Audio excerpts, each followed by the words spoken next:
காடை கிரேவிங்க. ஒரு 3 காடையை சின்ன சின்னதாக கட் பண்ணி வச்சுக்கோங்க. தேவைப்பட்ட அளவு பொருள் பார்த்துக்கலாம். இஞ்சி பூண்டு சோம்பு போட்டு அரைச்சி வச்சுக்கோங்க. தக்காளி, பெரிய வெங்காயம், பச்சை மிளகாய், கருவேப்பிலை, மல்லித்தழைங்க.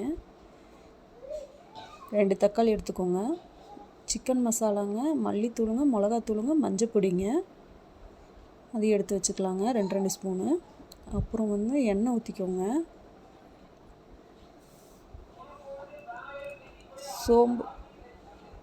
சோம்பு போட்டுக்கோங்க. கருவேப்பிலை போட்டுக்கோங்க. வெங்காயம், பச்சை மிளகாய் போட்டுக்கோங்க.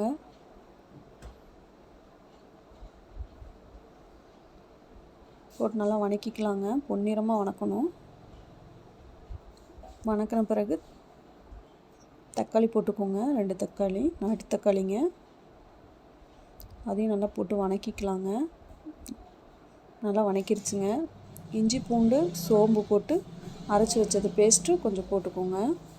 அதையும் வணக்கிக்கோங்க. மசாலாலாம் போட்டுக்கலாங்க. அதையும் நல்லா வணக்கிக்கோங்க, பச்சை ஸ்மெல் போகிற அளவுக்கு. அப்புறம் சின்ன சின்ன காடை கட் பண்ணி வச்சுருக்கோம் பாருங்கள், அதை போட்டுக்கோங்க.